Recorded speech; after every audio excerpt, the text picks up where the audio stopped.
Good morning, good afternoon, good evening, wherever you are on the planet. My name is Adamantium and welcome to this edition of AAU TZM Podcasts.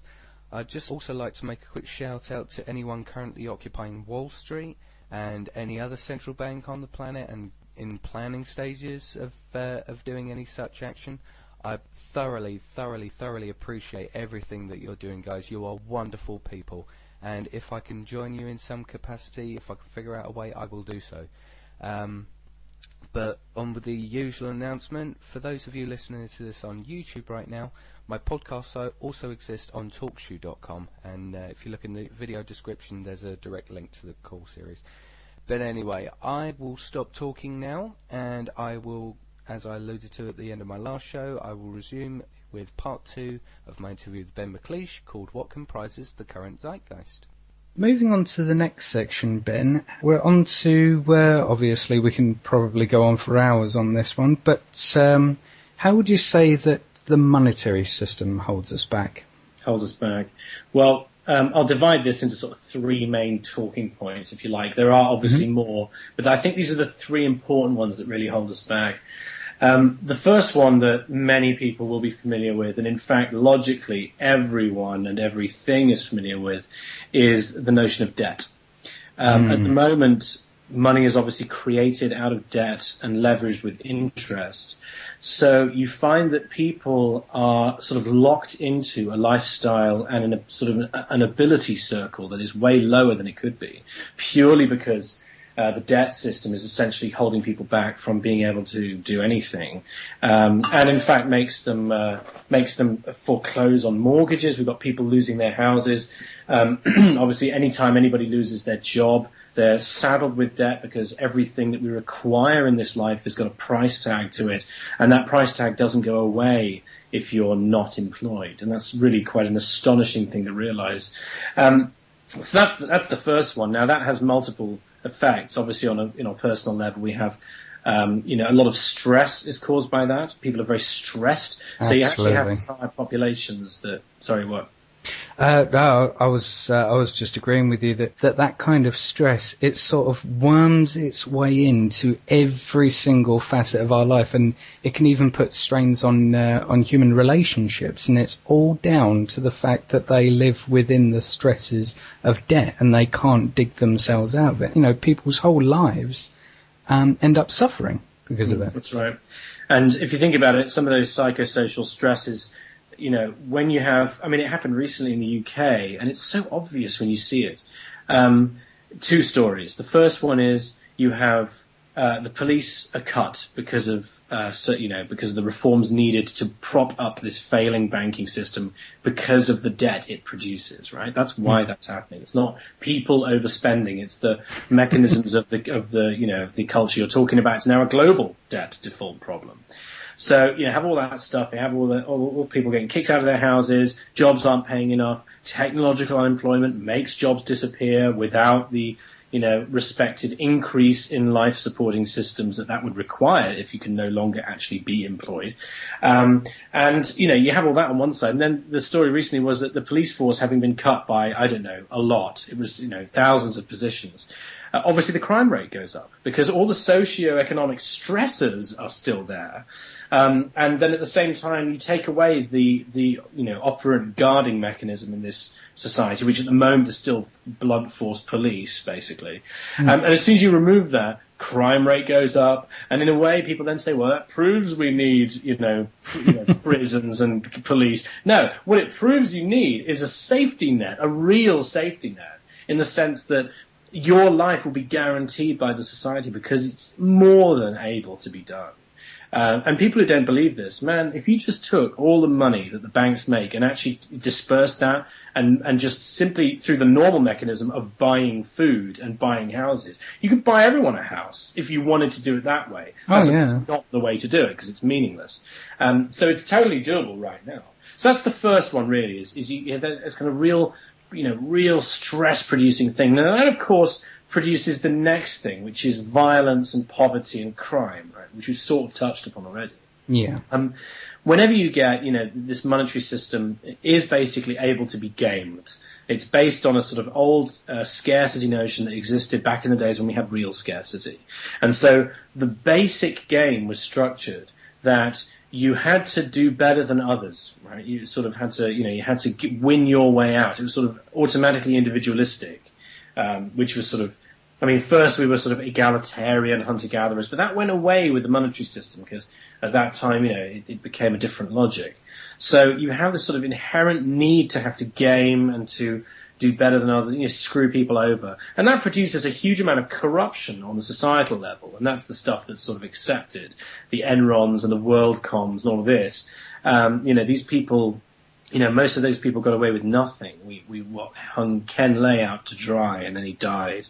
That's about it, isn't it? But just think of everything it took down, man. There's tens of thousands of people without any savings for retirement their pension was being linked to share buying in Enron. Of course, when Enron went down, the shares were worthless. They don't have any pensions. So you get this sort of corruption base to society that's no longer relevant either. And that, of course, increases violence, because as people get more and more poor, they are going to commit more crimes because now they have to survive. And the only way that they can survive in an institution that's presupposing that you have to screw other people over is to play by the rules of the game and screw people over. So you end up with this kind of us versus them mentality in everyone's head. And that really divides us. I think that's the worst kind of holding back. I was thinking in the car today, I think there's a very good reason why humanity is multiple individuals. Because, and like most organisms are multiple copies of themselves, right? There's not just one tree out there and then there's a bush and then there's something else, right? There's loads of trees, loads of bushes. There's organic diversity is built into every life form. And on our sort of social level, we're social animals, very much like apes, very much like most, moving animals. The reason for that is that we obviously need each other. We need multiple brains, multiple viewpoints, multiple skill sets to be able to survive. That's sort of why we are many. It's not self-evident. Yeah, absolutely. Evolution's taken this path for a reason. The things that have survived have been because they've been in groups, right? And this goes all the way down to slime molds, And so when you have a monetary system that divides everyone, well, that's basically the worst kind of cancer you can have, isn't it? Is, everything just battling and not having what John McMurtry would call a committed value function to the life host. Basically the idea that it would actually serve society, serve you in that sense. We don't have that at all. So that's the sort of main secondary one, is this sort of corruption of being able to work together, more violence, more fear, more panic, more laws, more police, unless we can't afford them, of course, because things are so bad, we don't even have the really bad safeguards anymore. So, it's generally that kind of point. Do you agree? Oh, yeah, absolutely. There's just so many things we can go off on. Such a huge subject. But just to touch base on it here. Exactly. There's a third element as well. Do you want me to go into that? Yeah, absolutely. The third one that I would like to, suggest for people who are listening to this as their starting point for the sort of debt and money problem. The third one is really serious, and it's to do with the stifling of innovation within this society. Everything now is based on self-preservation. And that's true of an individual, that's also true of a corporation, and it's true of a government as well. That's why we have countries now. Countries should have evaporated as soon as the internet became widespread, if you think about it. There's no reason to have them anymore, not really. But there is still, because governments survive on having to be better than other governments. It's economic growth, it's land grabbing, it's having to own things, which all is an outgrowth of this basic tenet of society today, of this basing everything on scarcity. So, that's one to think about. But if you think about this, a corporation that runs telecommunications can't innovate heavily because innovation is very expensive. It requires a lot of R&D, or it requires restructuring when they call it a disruptive technology. When something comes along that changes the game, like Spotify for the music industry, like MP3s were to CDs, cassettes, and vinyl, anything like this that totally changes the economic model, releases things to a wider audience, makes things more efficient. MP3s are the most efficient thing I know. Think about how efficient they are compared to vinyl. Think about not having a massive factory, because you can't produce MP3s in a factory. So you have all of that, like raw resources, freed up. As soon as the first MP3 came along, when the Fraunhofer Gesellschaft created it, everyone should have gone, hooray, we can close down all these ridiculous factories and shut down all these lorries that drive HMV nonsense to like actual physical stores, and we can close the stores and put in parks or anything. It should have been an elation, but what's happened? Not that.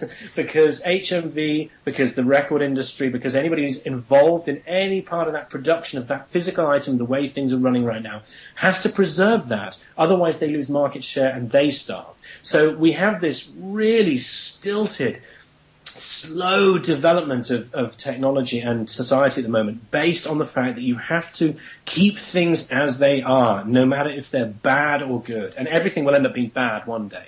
One day, everything will be outgrown. Everything is upgraded. Everything is surpassed. And we can't follow that trend. There's a wonderful graph online that shows the human knowledge graph from the Dark Ages till now, like from 0 BC, basically, all the way to...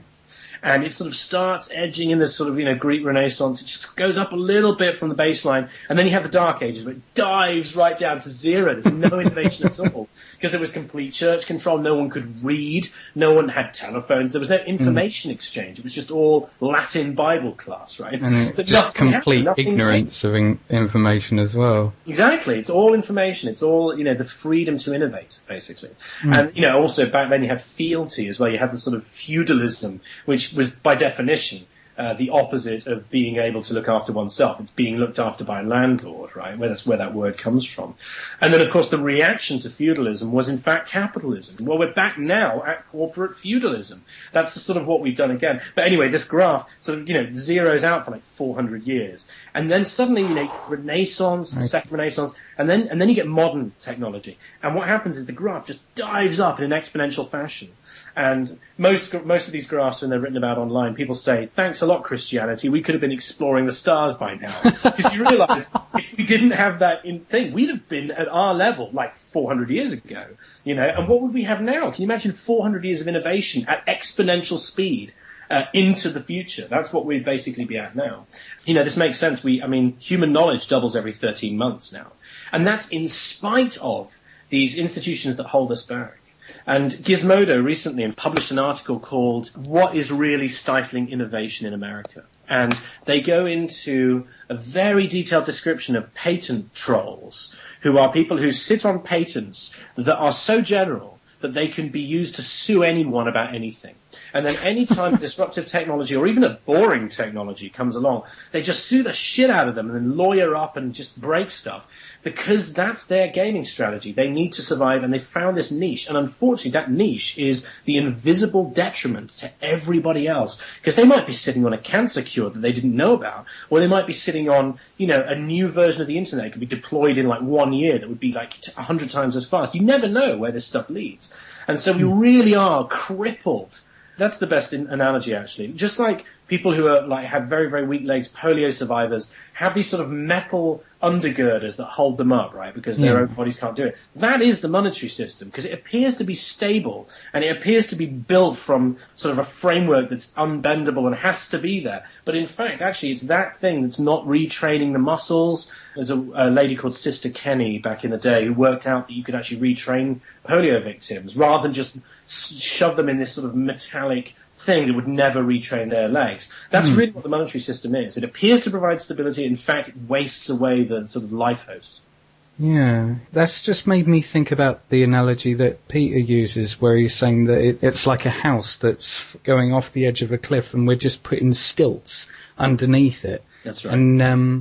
And stilts are laws, aren't they? Yeah. It's true of money as well. Really, the legal system is the sort of necessary third-party structure to keep the monetary system in place.